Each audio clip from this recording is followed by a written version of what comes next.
waxaa jirtay incident ka dhacday magaalada Wajeer taariikh 26 maama 68 jir ah Suldaana Cali Macalin Cali la yiraahdo ayaa magaalada Diif la keenay ayadoo aad u xanuunsan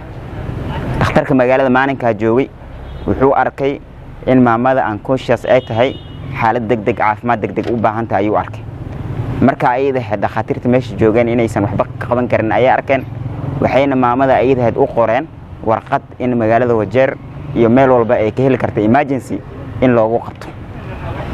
dhakhaatiirta magaaladaas joogtay waxay isku dayeen inay soo gaaraan ay qayl dhaan u soo dirsadaan ambulance-yada magaalada Wajeer laga helo iyo department-ka caafimaadka magaaladan Wajeer County department-ka 4 maalin ayay ku qaadatay maalinka shanaad ayaa meesha waxa tagtay ambulance ayada ay tagtay 4 maalin maamada ayada had Ilaahay ha u naxariisto waxay aad u jiftay ugu rafaadsanayd koridooga ay jiftay isbitaalka Diif ayadoona dhakhtar wax u qabtay aysan marka aysan jirin dhakhtar caafimaad degdeg oo ambulance u soo soconin xaaladeedana bari dhex ay ku jirto ehelkii carruurtii iyo dadka ee dhashan ay meesha ay ku kala murugaysan yihiin hadaan wanahnay madaxdii magaaladan Wajeer koolka asaga ama qaalidaanta ayada ay wayna soo gaartay waxaan isku daynay inaan department-ga aan wacno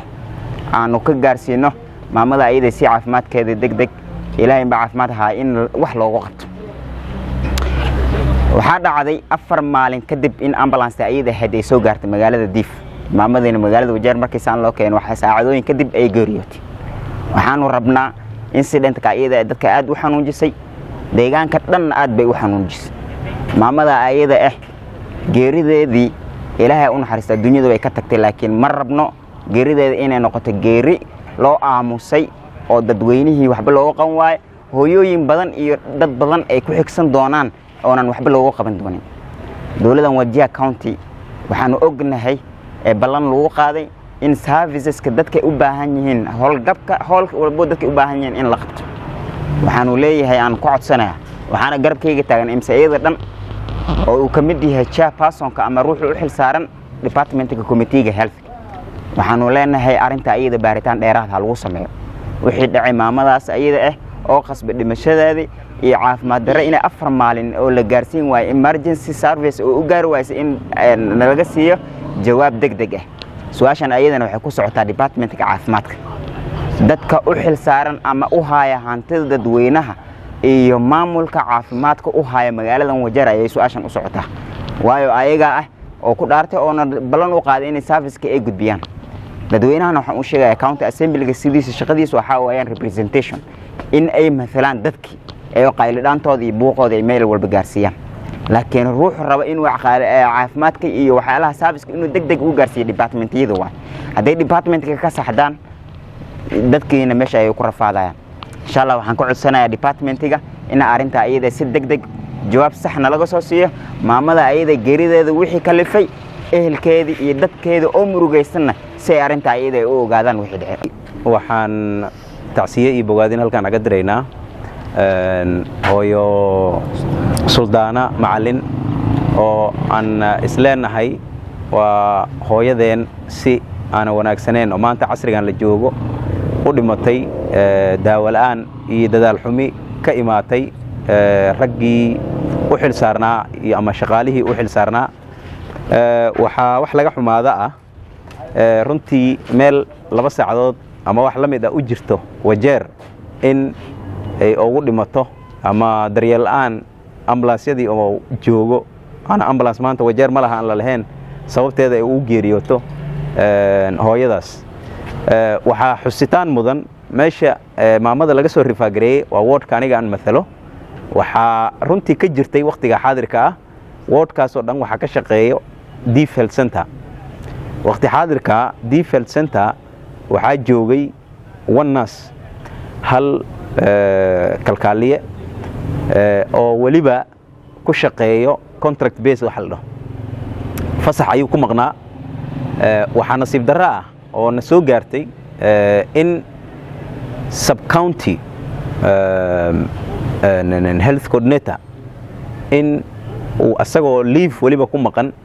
uu ka hor istaagay ambulance maamada ilaa 4 berina ay maxay ahayday maamada isbitaalka ku dayacneed oo dhakhtarriintina ay ka maqnaayeen daawona aan lahayn runtii wardkayga waxaa maanta ka shaqaynaayo waxaa ka shaqaynayay hal isbitaal oo Deep Health Center ah halkii isbitaal maanta wuxuu u xiran yahay isagana sidoo kaleeto dhakhtar la'aan iyo sidoo kaleeto daawooyinkii oo ka go'ay waxaan dhihi karaa ugu yaraan waxaa ku yaallo 9 dispensaries iyo 1 health center intiba maanta waqti xaadirkan aan hadlayno wax shaqaynaya ma laha waxaan leenahay marka hadduu ilaahay yiraahdo departmentyada ay qusayso sida caafimaadka in budgetka ay noo keeni doonaan hadduu ilaahay yiraahdo ay ku horumariyaan priority ay ka dhigaan hadduu ilaahay yiraahdo isbitaalada kuba xiranna sida lagu furi lahaa kuba maxay ahayday aan daawada lahayn iyo dhaqaatiirta intaba in laga dadaalo waxaa ka jirta waddanka aniga waxaan ka mid ahay committee oo health aan ka mid ahay isbitaalada sub county-ga kulli waxaa ka jirta dhakhtar la'aan ka jirta daawona waa ku yartahay daawada waxaa ka daba dhakhtarinta abjar dhakhtarin oo maarata oo qualified oo maarata oo rewajeer oo soo akhrisatiin waddanka joogan meel kale shaqo ka sugayn ma laha meesha ay shaqo ka sugayn waa intee waa wajeer waa meeshii u dhasheen dhaqaaliin waa jira marka hadda aan caanole dispensary hal dhakhtar joogi siglif u aadi hadda isbitaalka ku xiriye marka waxaan rabnaa dawladda county-ga dhakhtarinta in la qoro dhaqaaliin waa qabnaa marka dhakhtarinta hal qoro say shicibka ugu dadaalan oo waa arrin xanuun leh runtii inay dhacdana ma ahayn annagoo amarkan county-geenu shaqaynaa ambulance services ay jiraan arrinta aad sheegaa inay dhacdo ma ahayn waana ka xunnahay haddana insha allah waxaan suubinaynaa waa dabagalan ku suubinaynaa arrinta bal baan dabagelaynaa si wax ku dhaceen dadkii oo arrinta aydaa shaqo ku lahayna waa inay ay la keena oo la ogaada waxaa ku qasbi inay arrintaa dhacday midda kale county-gan dhammaan dhibaa jira hataa aniga wardkayga aan ka imaaday anigoo u shaqaynaa ayaka kana mid ah komitida caafimaadka ani naftayda dhulka dhibaa ka jira dhibkaasna waa dhul dhib meel kasta jira sin arkahaya maxaa yeelay aniga wardka dhammaala oo hadda aan joogo hal naas keli xaq ka register garaysan imisa isbitaal ku yeesha waxaa ku yeesha ugu yaraan 5 isbitaal iyo 3 aan furneen waxaas kulli markaa la isku dara bulshada ay ilaa iyo 12 kun 12 kun ay meesha ay joogta oo inay caafimaadkooda laga mid hal naas maxas ka qabana marka taas waxaan u sheegaynaa dawladda aan hoos joogno oo Axmed Jir uu yahay governor budgetka hadda aan wadna oo bishan lixaad bilaabanaya waxaan rabnaa mashruuca weyn oo isbitaal ku saabsan in la geliyo waxaan rabnaa in la geliyo shaqaaleynta nurseska siyoska laboratoryga iyo isbitaalaha aan la furin si loo furo si aas u gaara dabiibta dadka loo dabiibaa caafimaadkooda in laga hadlo inay isbitaal kasta shaqaale la geeyo lacag lagu filan waa haysanaa 11 bilyan aan soo gaarto waxaan loo baahan yahay budget in la habeeyo shaqaalaha la qoro waxaan u baahanahay waddankan hadda aan joogna wajeer waxaan u baahanahay ugu yaraan 400 naas waana joogan ayagoo shaqalaan ah oo kamid ah halka marka waxaan rabnaa ku ayaga in la shaqaaleeyo at least aan kala wardkay laba naas meeshii la geeyo sabab lacagtu way taala wax kasta way yeelan marka lacagtana dadweynaha iskale waa in dadweynaha si loogu talagalay loogu adeego si sax ah